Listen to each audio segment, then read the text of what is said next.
داستان زندگی من زمانی که یک ربات بودم. نویسنده دنیا فراهانی. بخش دوم. قدرت مکث کردن و فروکش کردن جریان فکر. برای اینکه بتوانی این حضور عمیق را واقعا احساس کنی، لازم است جریان بیوقفه فکر در تو آرام شود. در مشاهده افکار، فکر کم کم رنگ می‌بازد و فضایی در تو باز می‌شود. حسی از بودن و آگاهی ناب که نیازی به بازگشت به تاریخچه ذهنیت ندارد. سوال: آیا می توانی در این لحظه خود را بدون حضور افکار احساس کنی؟ آیا می توانی جریان درون بدنت را احساس کنی؟ این حالت فضای سکون و آگاهی است که پاسخهای واقعی به زندگی از آنجا سرچشمه می گیرد. وقتی در این فضا هستید، جایی برای قضاوت، ترس یا واکنش‌های ذهنی عجولانه وجود ندارد. فقط پاسخها به وجود می‌آیند. پاسخهایی که سازنده، عمیق و همسو با حقیقت لحظه‌ای هستند و از عمق آگاهی ناشی می‌شوند. در این فضای آگاهی شما از الگوهای ذهنی، باورهای محدود کننده و تأثیر ناخودآگاه ذهن جدا می شوید و به حالت آگاهی ناب می رسید. این حالت ارتباط مستقیمی با خرد و حقیقت عمیق‌تر لحظه حال است، فراتر از ذهن تحلیلی یا شرطی. قضاوت‌ها و ترس‌ها معمولاً محصولات ذهن یا در این فضا ناپدید می‌شوند، یا اگر هنوز وجود داشته باشند، فرد از حضور آنها آگاه است. درک عمیقی از اینجا و اکنون به وجود می‌آید، جایی که هیچ چیز نیازی به تغییر ندارد و همه چیز خود به خود کامل است. ارتباط طبیعی با خرد زندگی. در این فضا به نوعی خرد ذاتی دسترسی پیدا می کنید که برای درک یا تجزیه و تحلیل ذهنی نیازی به تلاش ندارد. این بینش درونی است و پاسخها را از اعماق وجود شما ارائه می دهد. حس وحدت با زندگی و جهان پدیدار می شود و همه جدایی ها از بین می رود، زیرا شما با کل ادغام می شوید. هرچه بیشتر با زندگی بجنگیم، بیشتر به یک دشمن قدرتمند و خرد کننده تبدیل می شود. اما وقتی آرامش و اعتماد پیدا می کنیم، هیچ دشمنی باقی نمی ماند. عارف بزرگ ایرانی مولانای جان در دیوان شمس میگوید: باید که جمله جان شوی تا لایق جانان شوی. این بیت این مطلب را برای من تداعی می کند که جان جانان در هر لحظه در قلب من حضور دارد. حالا خوب میفهمم که یا جای من با ذهن بزرگ و تحلیلگرم اینجاست یا جای خداوند. این دو هرگز همزمان با هم حضور ندارند، زیرا با حضور ذهن تو در بعد دنیای توهمی قرار میگیری و از بعد الهی که خداوند آنجا حضور دارد خارج میشوی. روایت‌های فریبنده ذهن. احساسات و انگیزه های ما می توانند به سرعت ما را از خود دور کنند. ذهن دائما تکان می خورد و سعی می کند حقیقت این لحظه را بپوشاند. آنچه ذهن به شما نشان می دهد فقط یک توهم است، نه حقیقت. ذهن واقعیت را تحریف می کند و معانی را به شما اختصاص می دهد که هرگز به شما تعلق ندارد. فرزند شما، همسرتان، خانه شما، هیچ یک از اینها واقعا به شما تعلق ندارد. شما به سادگی یک همراه و همسفر با آنها برای مدتی هستید. به عنوان یک ناظر آگاه، حقیقت این است که شما هیچ چیزی ندارید و نمیتوانید چیزی را به عنوان مال خود ادعا کنید. اما وقتی به ذهن گوش می‌دهید و با توهمات آن همسو می‌شوید، با این مفاهیم همزاد پنداری می‌کنید و از این شناسایی درد و رنج برمی‌خیزد. ذهن می‌خواهد همه چیز را در اختیار داشته باشد، اما حقیقت این است که هیچ چیز قابل تملک نیست. شما امتداد خداوند هستید، حضوری الهی که میتواند جشن عشق زندگی را در این لحظه بچشد. اما وقتی به این توهمات میچسبید و خود را به چیزها میچسبانید، وحدت خود را از دست میدهید و دوباره در دام ذهن گرفتار میشوید. از این نقطه درد و رنج آغاز میشود. آزادی در همین لحظه تجربه می شود، زمانی که ذهن را کنار می گذارید و زیبایی زندگی را در حضور و اتحاد در آغوش می گیرید. این اتصال پلیس به سوی مهر و شفقت زندگی، به سوی آن حضور آرام و عمیقی که حقیقت وجودین توست. وقتی ذهن کنار می رود و تحت تاثیر آن قرار نمی گیری، به هستی اجازه می دهی از طریق تو جاری شود. هستی مادر حقیقی ماست که می توانیم با تمام وجود در آغوشش آرام بگیریم و به او اعتماد کنیم و مطمئناً از ما مراقبت خواهد کرد. با رسیدن به این درک دیگر نگران اتفاقات دنیای پیرامونت نیستی، زیرا بالاخره می توانی در آغوش خداوند امنیت کامل را تجربه کنی. در واقع هیچ آسیبی ما را به طور جدی تهدید نمی کند. تمام ترس‌ها و نگرانی‌های بیرونی تنها زاییده ذهن هستند. آنها هرگز واقعی و حقیقی نیستند. تمام حوادث ناخوشایند و اتفاقات بدی که در زندگی ما رخ می‌دهند، ناشی از همراستایی ما با افکار و باورهای قدیمی و کهنه است که در ذهن داریم. خداوند همواره در تلاش است تا به زندگی ما نظم و هارمونی الهی بدهد، اما زمانی که با دخالت‌های ذهنی و تلاش برای کنترل اوضاع این نظم را برهم می‌زنیم، مسیر طبیعی زندگی ما مختل می‌شود. باید از دخالت‌های ذهنی دست برداریم و در این مسیر تنها با فضاداری و تسلیم در برابر جریان زندگی می‌توانیم نظم الهی را در زندگی خود مشاهده کنیم.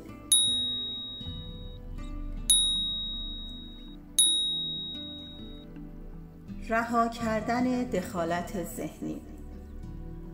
ما نمی‌توانیم همزمان با دخالت مداوم افکار در امور زندگی نظم الهی را برهم بزنیم و از طرف دیگر در تلاش برای اصلاح شرایط باشیم، زیرا این دو حالت یکدیگر را خود به خود نقض می‌کنند.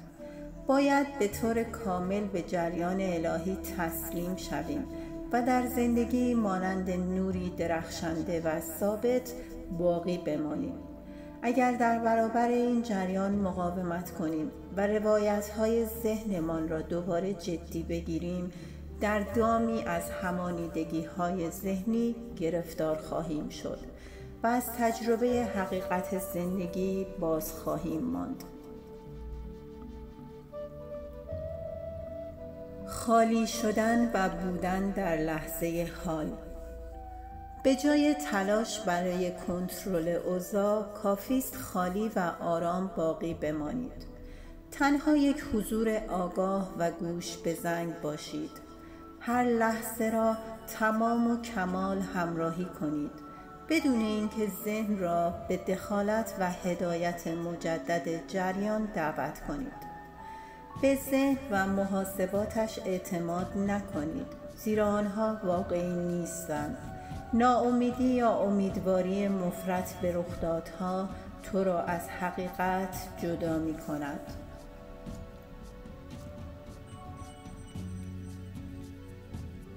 فضا دادن به زندگی. وقتی از ذهن جدا می شوید و از همسویی با آن امتناع می کنید، زندگی به طور طبیعی خود را آشکار می کند. هر زمان که ذهن و افکارش را جدی بگیرید، دروازه الهی بسته می شود. فقط بگذارید افکار مانند جریانی عبور کنند. از ذهنی بودن استعفا بدهید و هیچ شوید. این خالی بودن آغاز رهایی و رسیدن به پختگی است. لحظه به لحظه نو شدن. وقتی ذهن را رها می کنید و در عدم همسویی با آن ثابت قدم می مانید، زندگی به طور مداوم خود را تجدید می کند. الگوهای قدیمی و ناکارآمد جای خود را به راه حل‌های الهی و جریان سازنده می دهند. ذهن آگاهی را در این مسیر تمرین کنید و در زمان حال لنگر بیندازید. یک داستان شخصی. مسیری جدید در سرزمینی بیگانه. زمانی جریان زندگی من و پسرم را در مسیری تازه و در کشوری جدید قرار داد. چند ماهی بود که به این کشور با زبان، فرهنگ و قوانینی کاملا متفاوت مهاجرت کرده بودیم.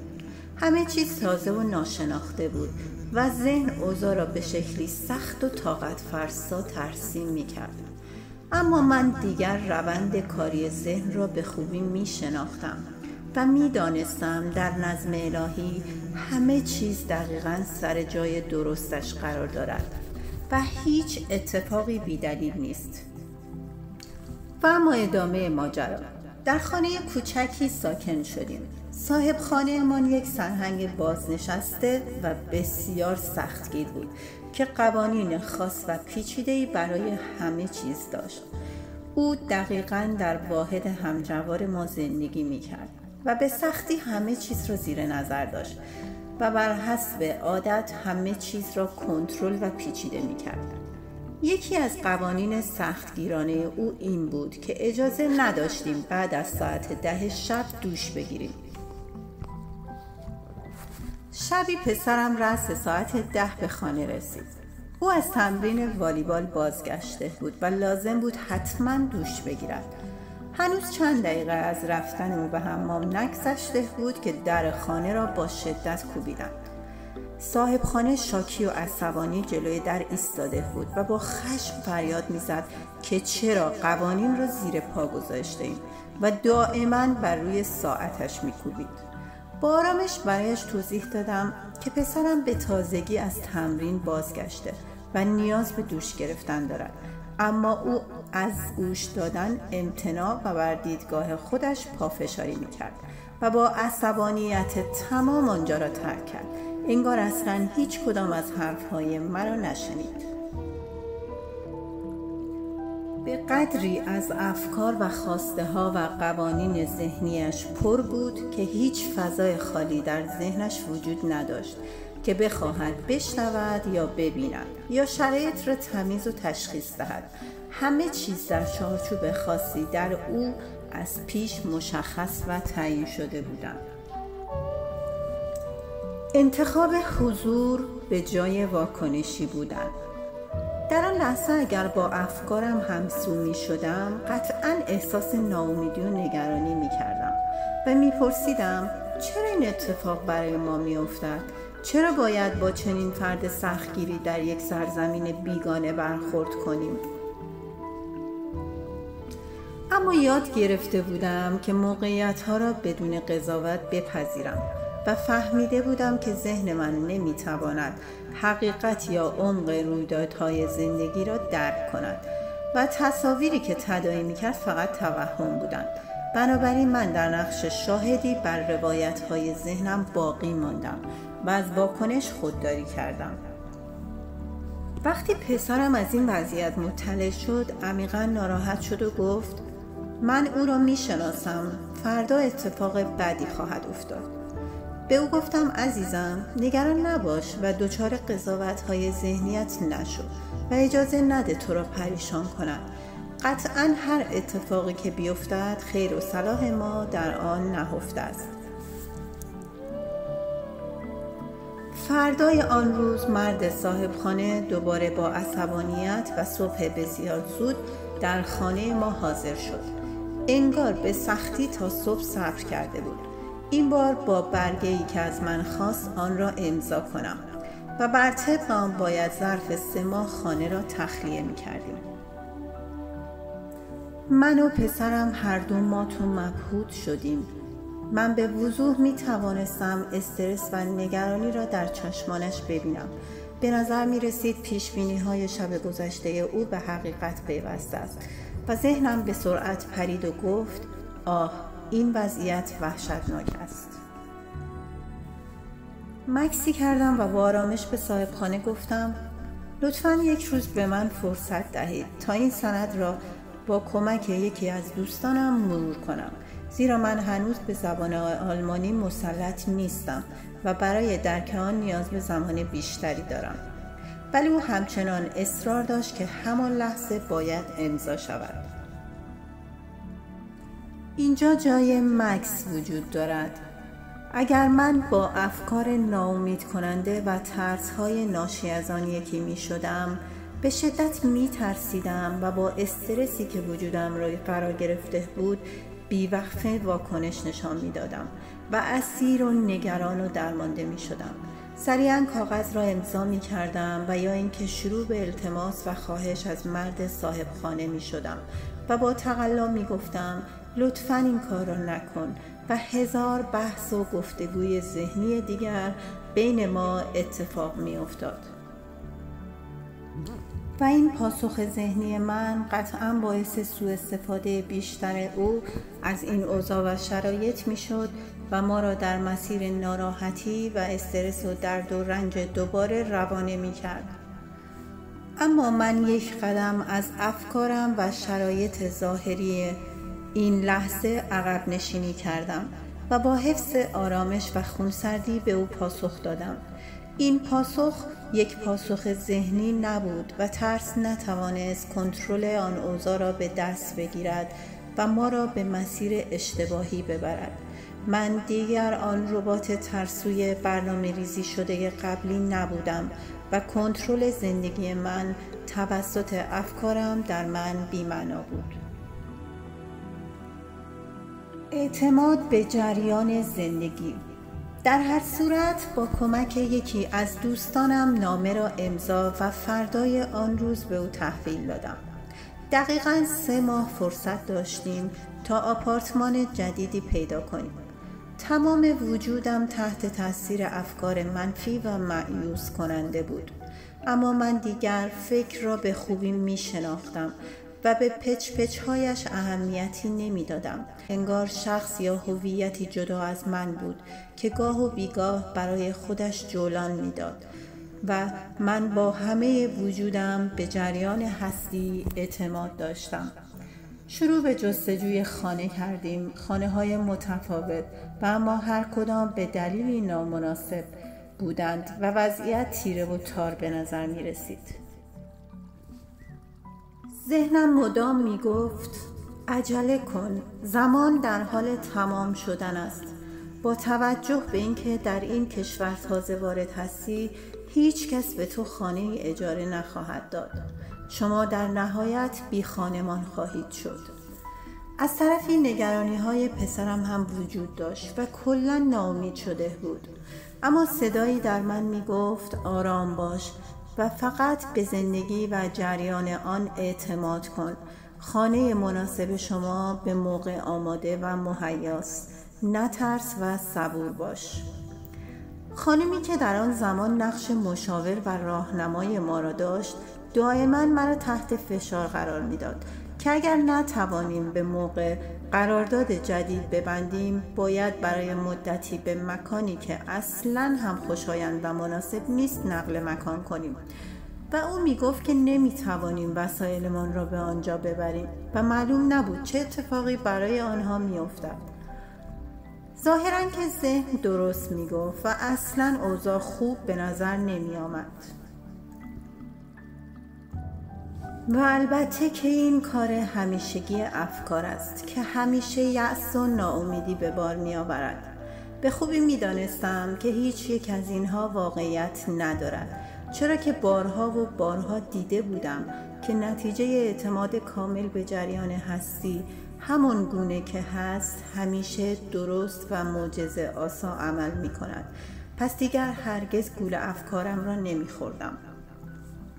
البته می دانستم که خانم مشاور هم از دریچه آنچه ذهنش به او نشان می دهد سخن می گوید و او هم یک ربات برنامه ریزی شده بود.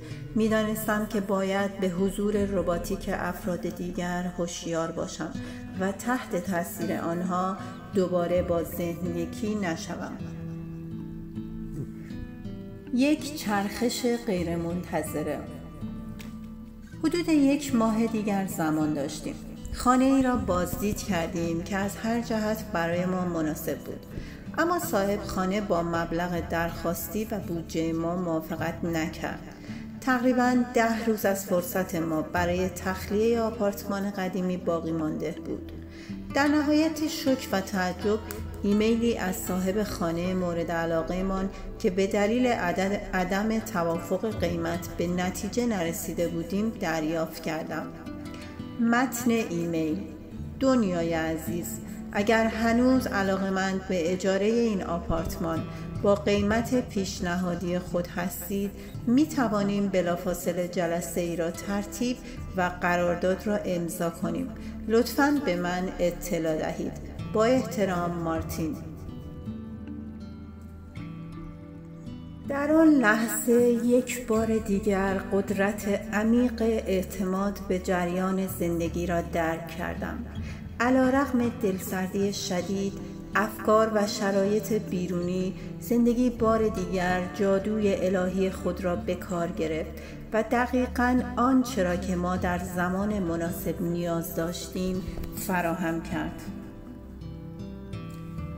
من و پسرم هر دو شوک شده بودیم و شبیه معجزه‌ای زیبا و باور نکردنی بود. ما فوراً برای بستن قرارداد اقدام کردیم و دقیقاً در چند روز پایانی 3 ماهی که فرصت داشتیم خانه قدیمی را تخلیه و به آپارتمان زیبایمان نقل مکان کردیم. وقتی از صاحب خانه جدید علت موافقتش را پرسیدم گفت به دلیل شیوع بیماری کووید 19 قادر به پیدا کردن مستاجر جدید نشده اند و به همین دلیل حاضر شدند که با شرایط ما موافقت کنند. کائنات همیشه در پشت صحنه کار می کند تا شرایط مورد نیاز شما را آماده و مهیا کند.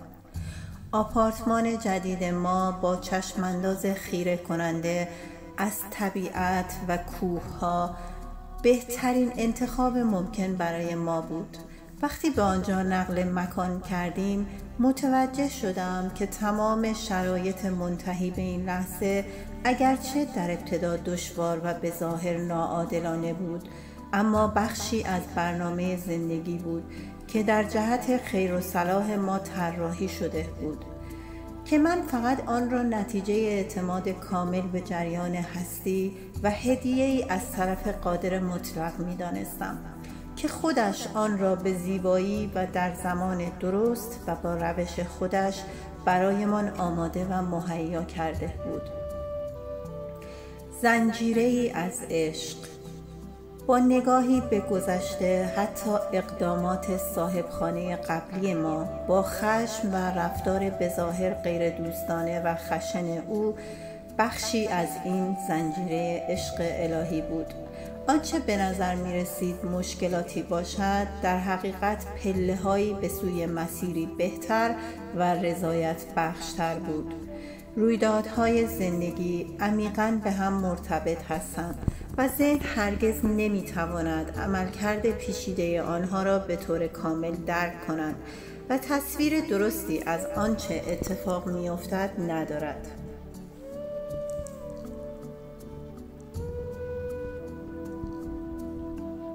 قدرت اعتماد و تسلیم.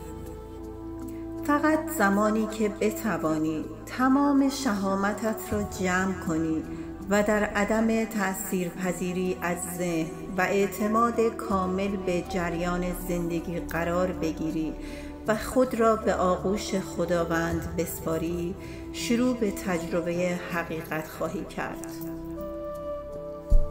همسویی با افکار شما را در خلاف جهت جریان هستی پیش میبرد و از جریان عاشقانه‌اش جدا می کند. فقط باید شناور بود و خود را به مسیر سپرد، بدون اینکه اجازه دهی ذهن و تصوراتش و تفاسیرش از ظاهر شرایط کنترل امور را به دست بگیرد. اجازه دهید مسیر به صورت طبیعی باز شود و خرد زندگی جایگزین الگوهای ذهنی شود، زیرا پاسخهای سازنده و دقیق هر لحظه از وضوح آگاهی پدیدار می شوند.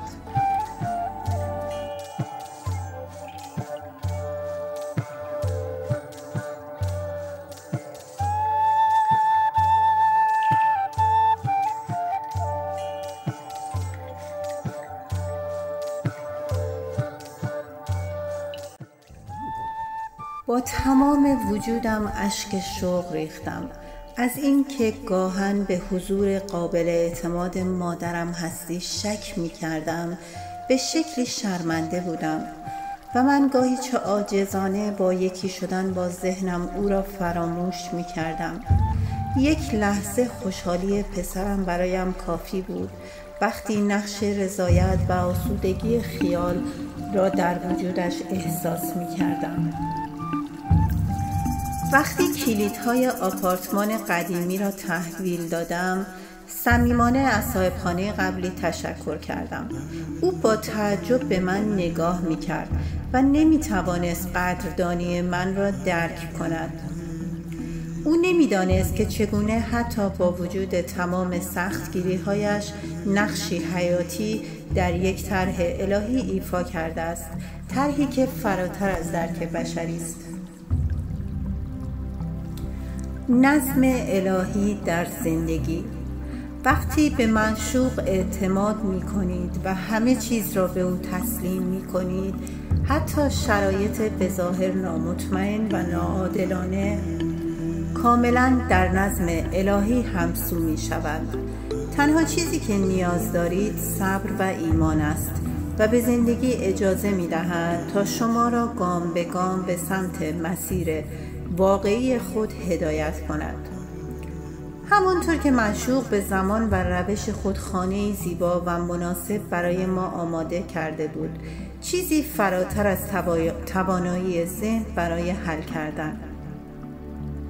هر لحظه دست خود را در دست خداوند قرار دهید. از برچسب زدن به رویدادها به عنوان خوب یا بد خودداری کنید. صبور باشید. در تمامیت همه رویدادها حقیقت زندگی شما خود را به زیبایی آشکار خواهد کرد.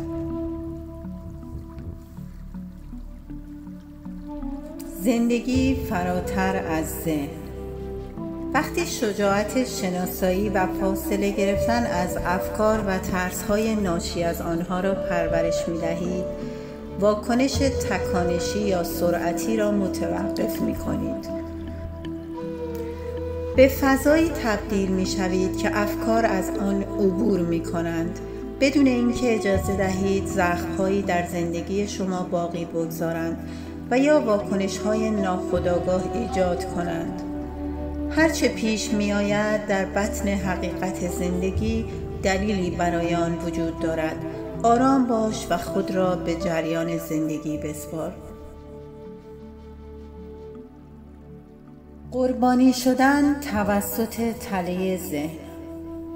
زندگی با ترس‌های ناشی از افکار و در نقش یک همیشه قربانی.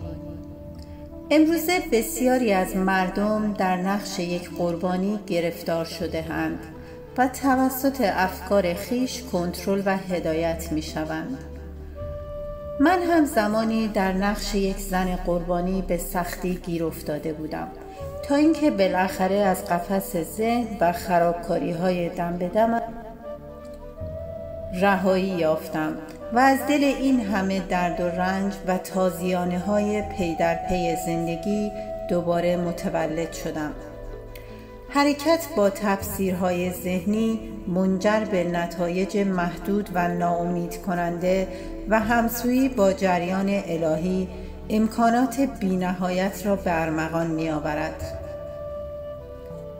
این هدیه دم به دم هستی به هر یک از ماست که هر لحظه با ما صحبت می‌کند و ما را در مسیر حقیقی هدایت و راهنمایی می‌کند.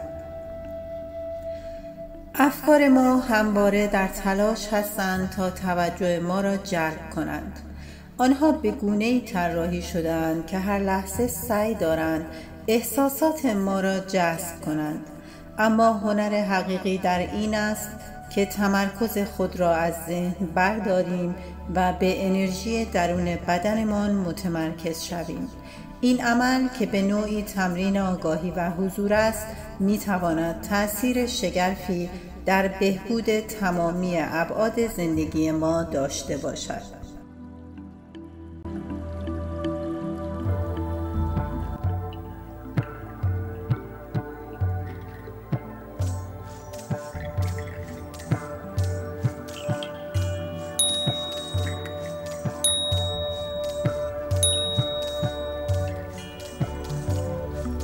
بودی از ذهن به واقعیت. تمرکز بر انرژی لحظه حال پلی از توهمات ذهن به واقعیت زمان حال ایجاد می کند. به جای غرق شدن در افکار و نگرانی ها، انرژی درون بدن خود را هماهنگ می کنید و در آنجا می مانید. این تمرین شما را از مفاهیم و تفاسیر ذهنی رها می کند و به شما امکان می دهد در حالت خالص وجود زندگی کنید. وقتی در این فضای آگاهی قرار می گیریم و به آن تسلیم می شویم، یک نوع هوشیاری و انرژی برتر در درون ما جریان می یابد که می تواند هدایتگر تمام امور زندگی شود. در این لحظات هیچ معنای ذهنی به وضعیت‌ها و تجربیات مختلف چسبیده نمی شود و فقط در اینجا و اکنون حضور داریم. بدین ترتیب لذت واقعی از زندگی به طور طبیعی به دست می آید و ما می توانیم تنها در این بودن کامل زندگی کنیم و آن را درک کنیم. وقتی به جریان زندگی اعتماد می کنی، حتی شرایط سخت و دشوار در خدمت رشد و رفاه تو قرار می گیرند.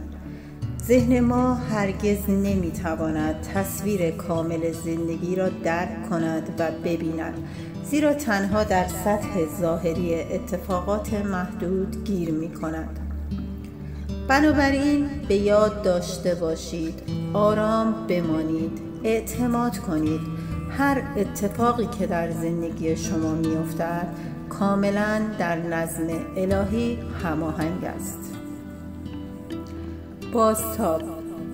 آیا تا به حال تجربه حضور در لحظه حال را داشته اید؟